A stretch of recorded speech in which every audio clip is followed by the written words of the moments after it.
Hello दोस्तों, नमस्कार। मैं हूं यशवंत दामले और आप देख रहे हैं यस मनी विज्ञान चैनल। यस मनी विज्ञान चैनल में आपका स्वागत है। आज के वीडियो में हम सीखेंगे अपवर्तन की परिभाषा, लेंस के प्रकार तथा साथ साथ में प्रतिबिंब निर्माण के नियम, उत्तल लेंस से विभिन्न स्थितियों में प्रतिबिंब निर्माण किस प्रकार से किया जाता है और रेखा चित्र की सहायता से हम समझने का प्रयास करेंगे। तो आइए चलिए शुरू करते हैं।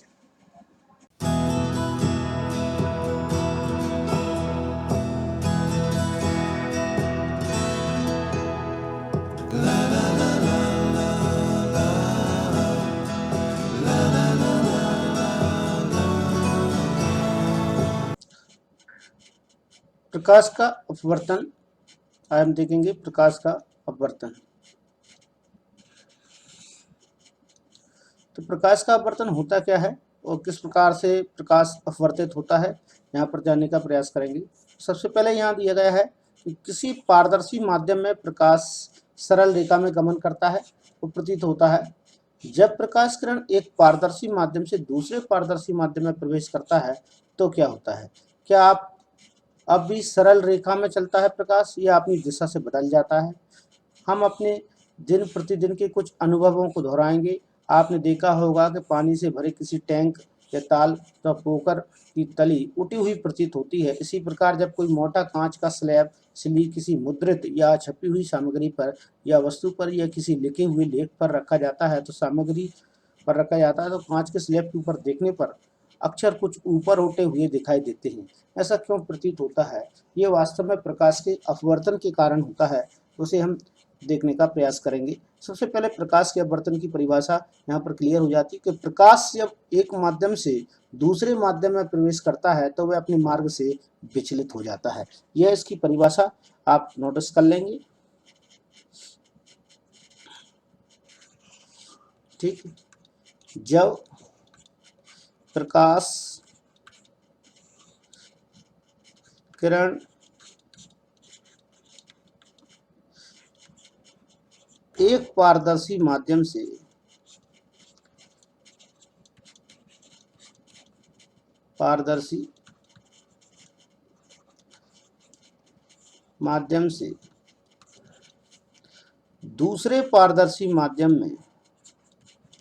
दूसरे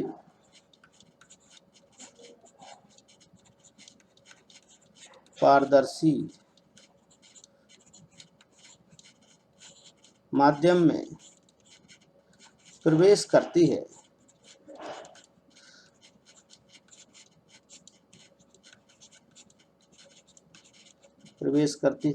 तो वह अपने मार्ग से विचलित हो जाती है।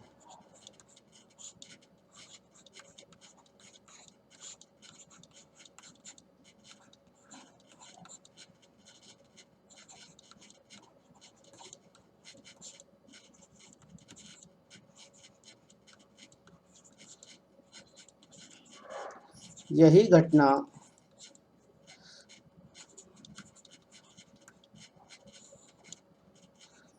प्रकाश का अपवर्तन कहलाती है।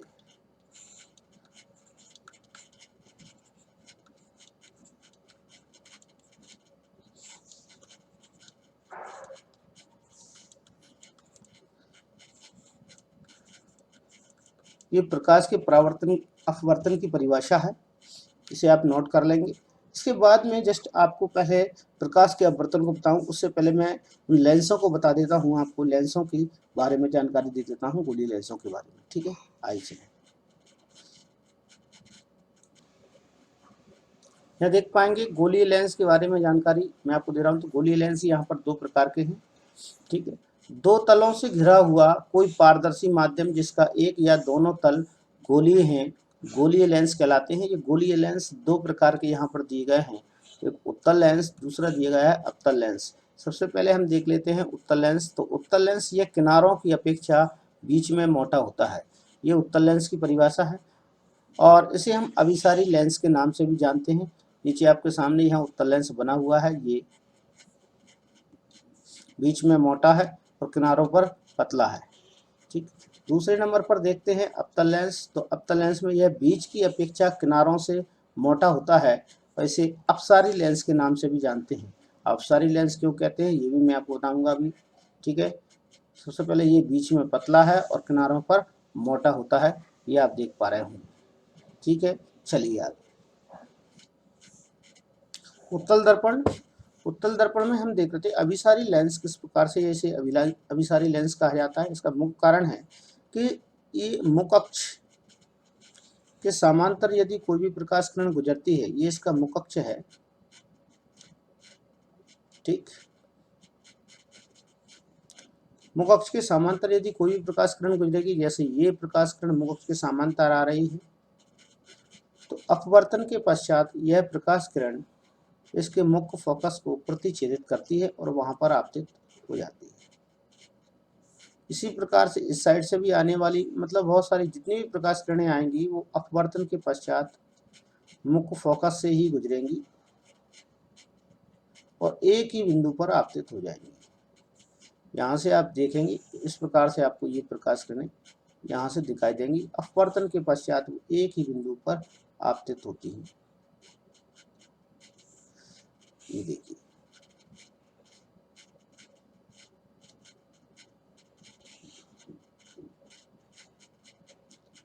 ये सारी की सारी प्रकाश किरणें एक ही बिंदु पर आपतित हो रही है। इसका तात्पर्य यह है, अभिसरित होना बोलते हैं, ने एक ही बिंदु पर अभिसरित हो रही हैं ये।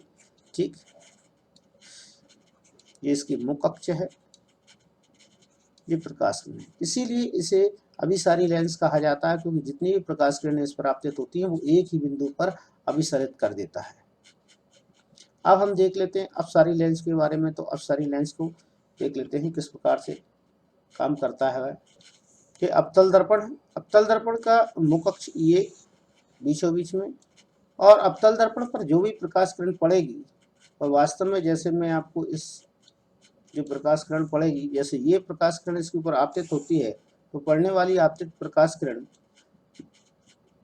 वास्तव में अपसरित हो जाती है, फैल जाती है। ये प्रकाश किरण इस पर आपतित होगी, वह अपवर्तन के पश्चात अपसरित हो जाएगी, अर्थात वो प्रकाश किरणों को फैलाने का काम करता है, ना कि एक बिंदु पर एकत्रित करने का।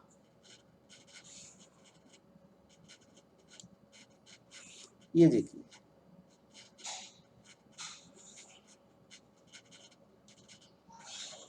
कि अपसरित कर रहा है प्रकाश किरणों को, एक ही बिंदु पर आपतित नहीं करता है। इसलिए इसे अपसारी लेंस की परिभाषा दी जाती है कि वास्तव में अपसारी लेंस है।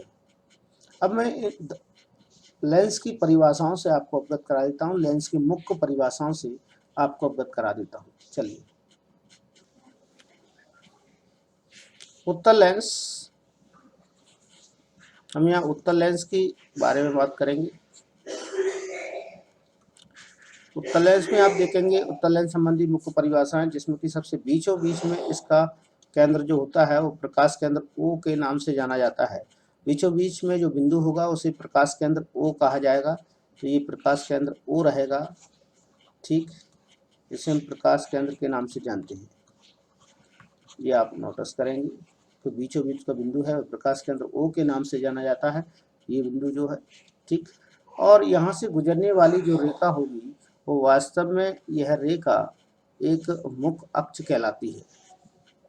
इस रेखा को हम मुख अक्ष के नाम से जानते हैं। आप देख पाएंगे यह रेखा मुख अक्ष के नाम से जानी जाती है। ठीक है, जो प्रकाश केंद्र से होकर गुजरेगी वह मुख अक्ष कहलाएगी, इसे हम मुख अक्ष कहेंगे। ठीक, मुख अक्ष के एक सिरे पर यहाँ पर एक बिंदु है और दूसरे सिरे पर यहाँ एक बिंदु है, आप देख पाएंगे। नेक्स्ट में मुख अक्ष के समानांतर चलकर आने वाली प्रकाश किरण अपवर्तन के पश्चात मुख अक्ष के जिस बिंदु से होकर गुजरती है उसे मुख अक्ष का उसे लेंस का मुख्य फोकस कहते हैं।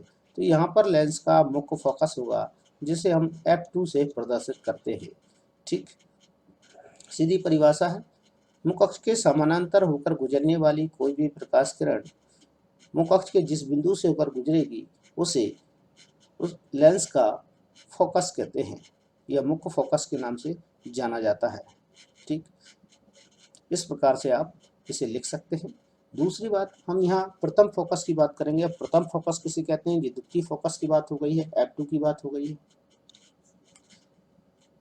यदि कोई प्रकाश किरण ये मुख अक्ष है और मुख अक्ष के समानांतर चलकर नहीं जाती, बल्कि पहले यह मुख अक्ष के किसी बिंदु से होकर गुजर कर दर्पण पर आपतित हो लेंस पर आपतित होती है, ये इस प्रकार से, और लेंस पे अपवर्तन के पश्चात मुख अक्ष के समांतर हो जाती है, तो वास्तव में वह बिंदु यहाँ से होकर जो गुजरी है वह उसका प्रथम फोकस कहलाता है, जिसे हम F1 से प्रदर्शित करते हैं।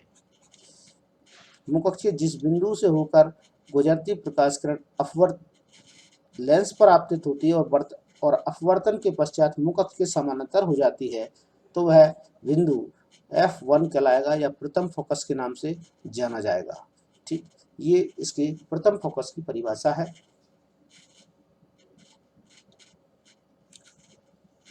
लेंस जिस गोले से काटकर बनाया गया है, उस गोले का केंद्र बिंदु इन लेंसों का वास्तव में वक्रता केंद्र कहलाते हैं, और वक्रता केंद्र की संख्या इनमें 2 होती है, जिसे हम C1 व C2 से डिनोट करते हैं, प्रदर्शित करते हैं। ठीक है, लेंस जिस गोले से काटकर बनाया गया उस गोले का केंद्र बिंदु इनका वक्रता केंद्र कहलाता है। इस प्रकार से यहाँ 2 वक्रता केंद्र होंगे, C1 और C2, यहाँ पर 2 वक्रता केंद्र होंगे। ठीक, इस प्रकार से यहाँ की परिभाषाएं अभी क्लियर होने ही वाली है। यहाँ आप देख चुके हैं ये F1 और यहाँ पर F2 में अभी हाल परिभाषा में आपको बता चुका हूँ, ये F1 होगा और ये F2 होगा। यहाँ से यहाँ तक की दूरी F1 तक की दूरी प्रकाश केंद्र O से F1 तक की दूरी ये प्रथम फोकस दूरी कहलाएगी, जिसे हम स्मॉल f से देखेंगे। ये द्वितीय फोकस दूरी कहलाएगी, जिसे हम F2 से देखेंगे। और यहाँ से यहाँ तक की दूरी ये वक्रता केंद्र तक की दूरी है। वक्रता केंद्र तक की दूरी R1 R2 के नाम से हो जाती है, तो ये हम R2 और इसे हम R1 के नाम से जानते हैं। ठीक, यहाँ पर आप देख पाएंगे यदि कोई वस्तु इसके ऊपर रखी हुई है तो वस्तु की जो ऊंचाई है h, उसे वास्तव में h कहते हैं, और प्रकाश केंद्र O से उसकी दूरी को u से प्रदर्शित करते हैं।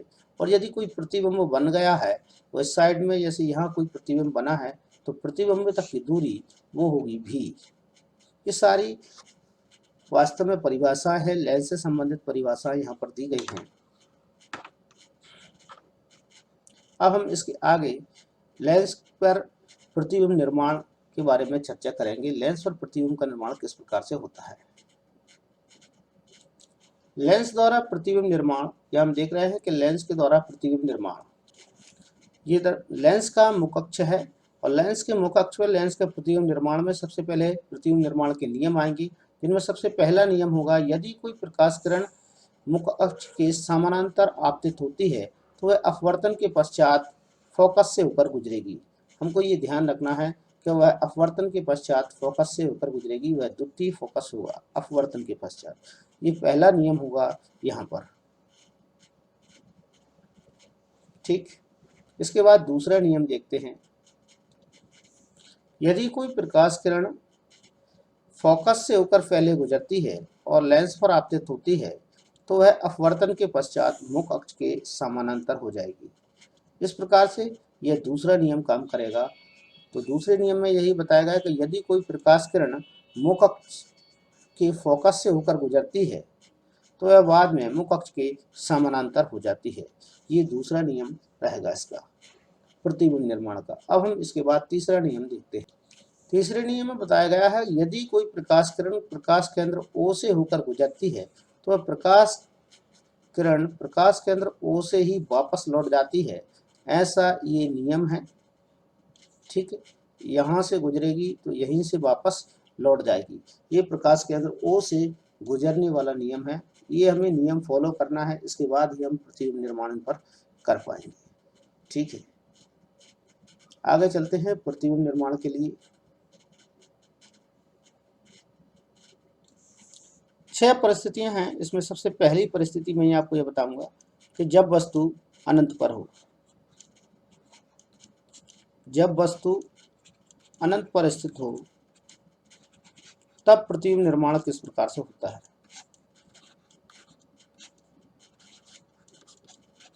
उस कंडीशन में हम यहाँ प्रतिबिंब निर्माण देखेंगे। तो आइए देखते हैं, जब वस्तु अनंत को हो तो अनंत से चलकर आने वाली प्रकाश किरणें सबसे पहले लेंस पर आपतित होती हैं और लेंस पे आपतित होने के पश्चात वह अपवर्तन के बाद द्वितीय फोकस से होकर गुजरती हैं।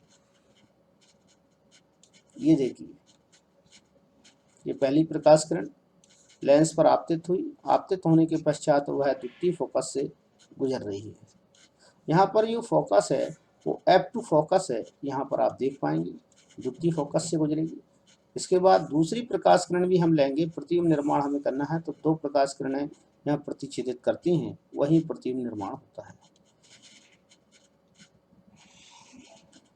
यहाँ पे आप देखेंगे तो ये प्रकाश किरण भी इसे एक बिंदु पर काट रही है, प्रतिच्छेदित करती है और जिस बिंदु पर काटती है उस बिंदु पर F2 फोकस है, अर्थात यहाँ पर वास्तव में जो प्रतिबिंब का निर्माण हुआ है वो F2 पर हुआ है। ठीक है ना, प्रतिबिंब का निर्माण कहाँ हुआ है, F2 पर हुआ है, ये हमें नोटिस करना है, लिखना है। तो यह प्रतिबिंब की स्थिति बताने के लिए स्थिति आप लिख देंगे, तो स्थिति में आपको इतना लिखना है, स्थिति कहाँ पर बना है तो F2 पर बना है, F2 पर बना है प्रतिबिंब। बना कैसा है, यहाँ पर देखेंगे बिंदु के आकार का बना है,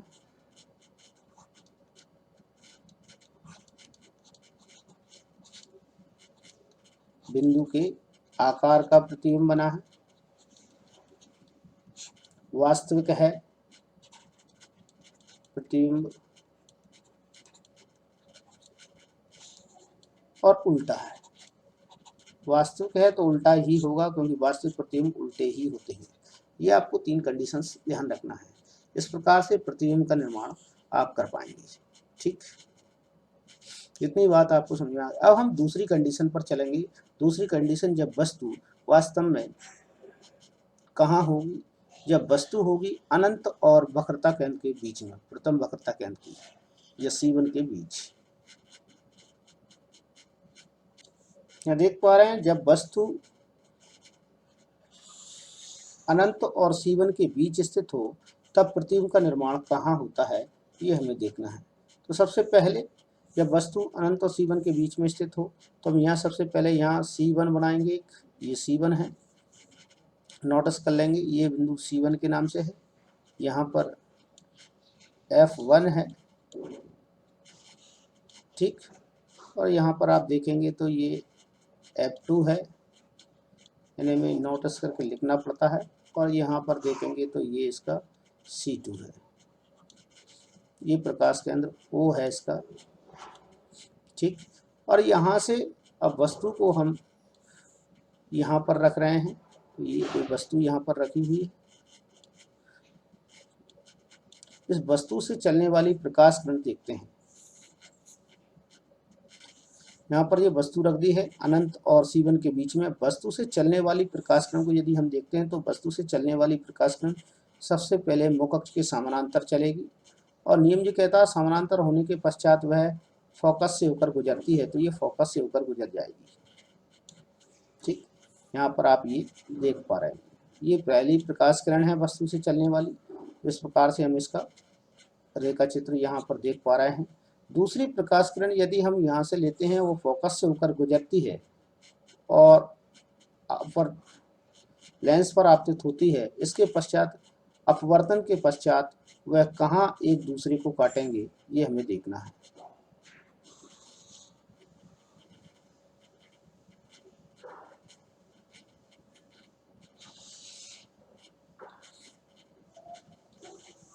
यदि कोई प्रकाश किरण अनंत और वक्रता केंद्र के बीच में रखी, C1 के बीच में रखी है, तो सबसे पहले वह मुख्य अक्ष के समानांतर चलेगी प्रकाश किरण उससे। उसके पश्चात वह फोकस में से होकर गुजरती है प्रकाश किरण। ठीक, ये इस प्रकार से हमें पहला रेखा किरण प्राप्त हो जाएगा इसका। दूसरा रेखा किरण हम देखते हैं। अभी हम यदि प्रकाश किरण दूसरी प्रकाश किरण फोकस से लेते हैं और वह लेंस पर आपतित होती है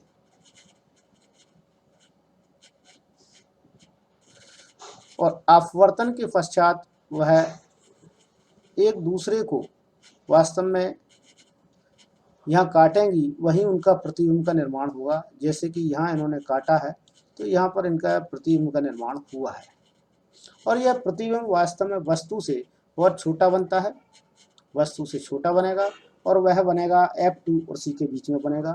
ये आप देख पा रहे होंगे। ये दूसरी कंडीशन थी, नंबर 2 की कंडीशन जिसे हम देख पा रहे हैं, जब वस्तु C1 और अनंत के बीच में हो। जब वस्तु अनंत और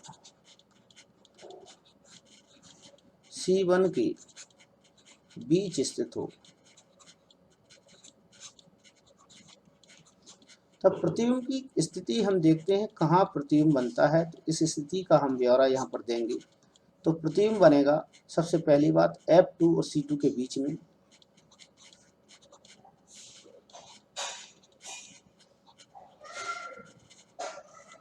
F2 व C2 के बीच बनेगा।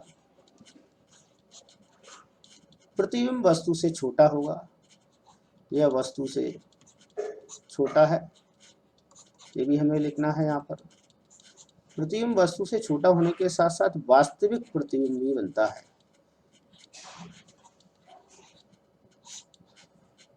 और उल्टा है, ये भी हमें बताना है।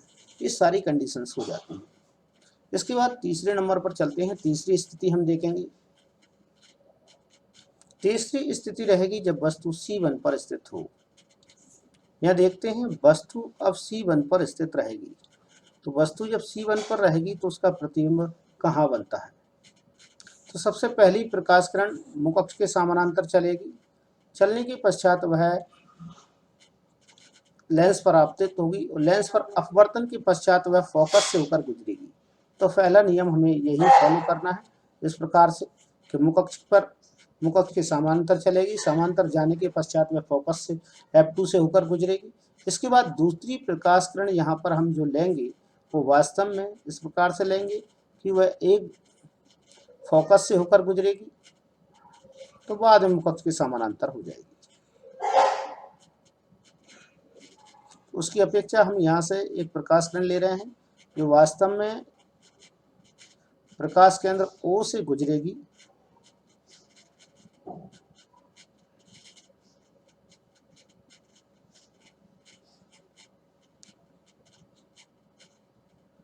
ठीक। ये प्रकाश केंद्र O से गुजर रही है, प्रकाश किरण O से गुजर रही है, ये प्रकाश किरण,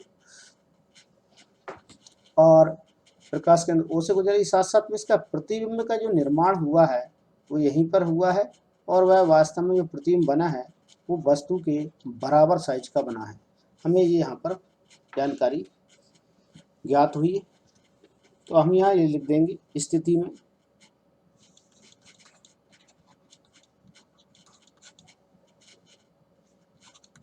और C2 पर बना है, प्रतिबिंब C2 पर बनता है, साथ साथ में वस्तु के बराबर बनता है।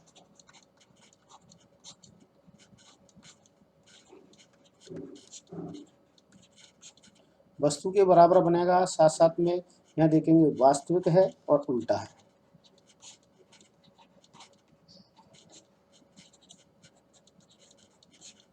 ये प्रतिबिंब निर्माण की कंडीशंस हम देख पा रहे हैं।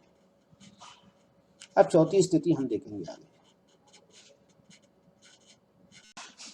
जब वस्तु F1 और C1 के बीच स्थित हो तब प्रतिबिंब का निर्माण कहाँ होता है। देखिए, तो सबसे पहली प्रकाश किरण हम लेंगे, मुख अक्ष के समानांतर चलेगी और अपवर्तन के पश्चात ये F1 से होकर गुजरेगी।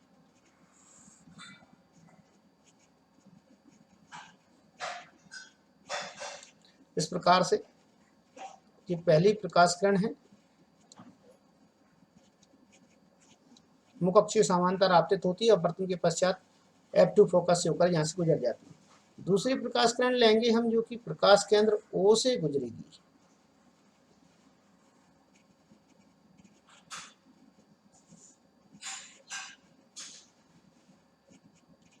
कहाँ से गुजरेगी, O से गुजरेगी।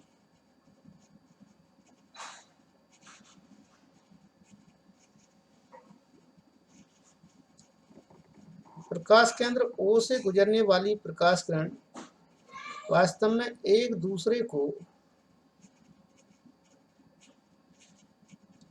यहाँ कहीं परिच्छेदित करती हैं, एक दूसरे को काट रही हैं, तब यहाँ जो प्रतिबिंब का निर्माण होगा तो इस जगह पर होगा। देखिए आप, यहाँ पर ये प्रतिबिंब का निर्माण हो रहा है।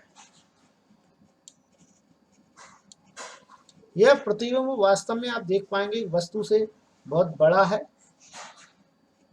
ठीक है ना। ये वस्तु से बहुत बड़ा प्रतिबिंब यहाँ पर बनेगा। यहाँ में ये कंडीशंस लिखना पड़ेगा, स्थिति लिखना पड़ेगी। यहाँ आप देख पाएंगे, स्थिति में लिख देता हूँ।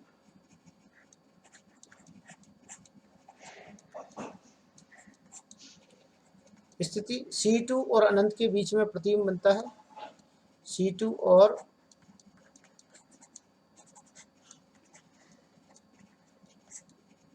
अनंत के बीच प्रतिबिंब का निर्माण होगा।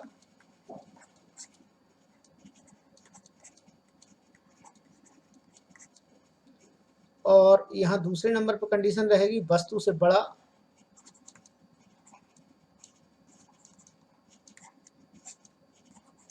वस्तु से बड़ा। तीसरे नंबर पर कंडीशन रहेगी वास्तविक बन रहा है, तो हम यहाँ लिख देंगे वास्तविक है ये।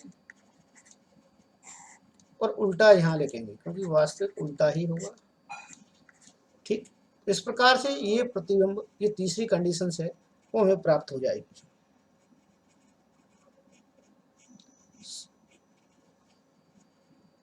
सॉरी, ये चौथी कंडीशन है, तीसरी नहीं। तीसरी हम देख चुके हैं अभी, वक्रता केंद्र वाली। और ये चौथी कंडीशन भी हमें प्राप्त हो जाएगी इस प्रकार से कि जब वस्तु F1 C1 के बीच में स्थित हो तब प्रतिबिंब कहाँ बनेगा, तो प्रतिबिंब C2 और अनंत के बीच बनेगा। तो इस प्रकार से चौथी कंडीशन या चौथी स्थिति पर भी हमने प्रतिबिंब निर्माण बनाना सीख लिया है। अब हम आगे पांचवी स्थिति पर प्रतिबिंब निर्माण देखते हैं। यहाँ हम देख पाएंगे कि पांचवी स्थिति में जब वस्तु F1 पर स्थित हो तो प्रतिबिंब निर्माण कहाँ होता है, हम देखेंगे। तो सबसे पहले यहाँ पर कोई भी प्रकाश किरण वस्तु से चलेगी तो मुख अक्ष के समानांतर चलेगी और लेंस पर आपतित हो जाएगी। आपतित होने के पश्चात यह जिस बिंदु पर वो फोकस से होकर गुजरेगी, ये फोकस से होकर गुजर रही है प्रकाश किरण, ठीक। ये हमने पहली प्रकाश किरण ली है। अब इसी प्रकार से हम दूसरी प्रकाश किरण लेंगे। दूसरी प्रकाश किरण हम लेंगे क्योंकि प्रकाश केंद्र O से होकर गुजरेगी। प्रकाश केंद्र O से होकर गुजरने वाली प्रकाश किरण ये बताती है जिस दिशा से जा रही है उसी दिशा से वापस लौट कर आती है। ये बताती है कि दोनों एक दूसरे को कहीं दूर जाकर काटेंगे, अनंत पर जाकर एक दूसरे को प्रतिच्छेदित करेंगे और वस्तु का प्रतिबिंब वास्तव में बहुत बड़ा बनेगा।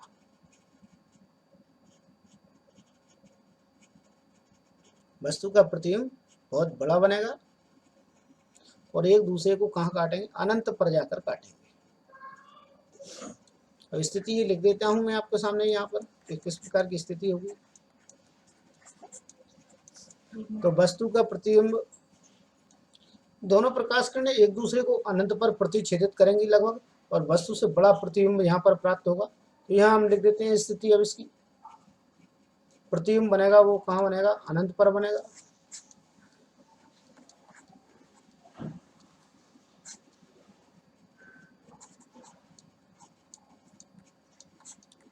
अनंत पर बनेगा, वस्तु से बड़ा बनेगा। नंबर 2 पर देखेंगे तो हम वस्तु से बहुत बड़ा,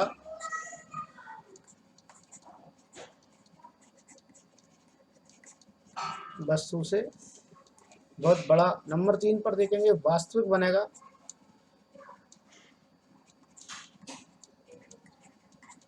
अर्थात उल्टा रहेगा। ये इसकी स्थिति रहेगी।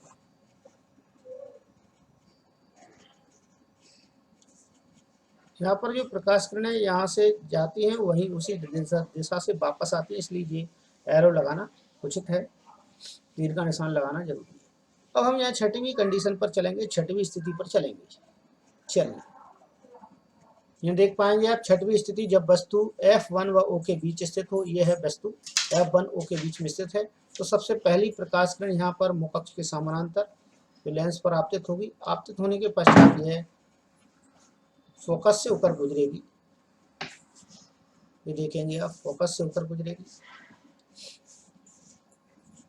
ये पहली प्रकाश किरण है। इसी प्रकार से हमें दूसरी प्रकाश किरण भी यहाँ पर लेना है, और दूसरी प्रकाश किरण हम लेंगे प्रकाश केंद्र O से। जब O से कोई प्रकाश किरण लेंगे तो आप इन प्रकाश किरणों को देख पाएंगे। ये प्रकाश किरण इधर जाने पर कहीं फैल रही हैं, अर्थात यहाँ आगे बढ़ेंगी तो ये एक दूसरे को मिलेंगी नहीं, बल्कि इनकी डिस्टेंस होगी वो बढ़ती चली जाएगी, डिस्टेंस रहेगी वो बढ़ती चली जाएगी, और ये आगे मिलने की संभावना इनकी ना के बराबर रहेगी, ये डिस्टेंस बढ़ती हुई चली जाएगी, ये और भी ज़्यादा डिस्टेंस बढ़ जाएगी। इसीलिए इन प्रकाश किरणों को पीछे की ओर डॉट डॉट कर कर मिलाया जाता है। तो ये वास्तव में ऐसा प्रतीत होता है, ये प्रकाश किरणें एक दूसरे को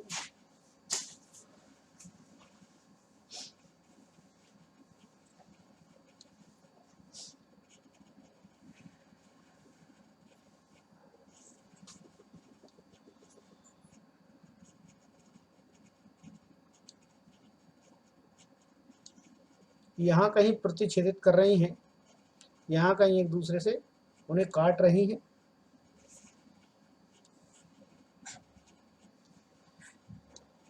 ये तो हम कह सकते हैं कि यहाँ पर इसका वास्तविक प्रतिबिंब न बनकर आभासी प्रतिबिंब यहाँ वस्तु का बनेगा, वस्तु के पिछले साइड पर ही।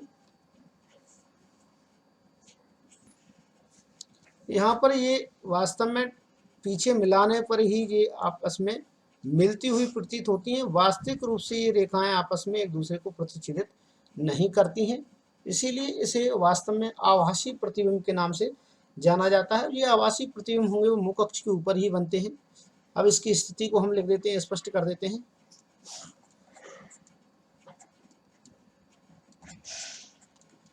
वस्तु के पीछे मुख अक्ष के ऊपर बनता है, वस्तु के पीछे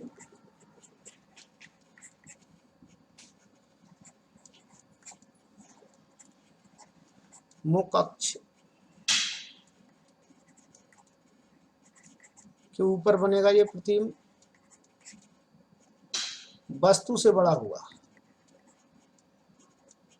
वस्तु से बड़ा।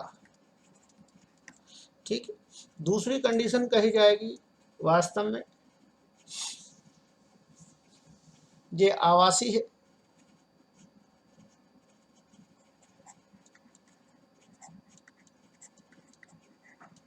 और सीधा है।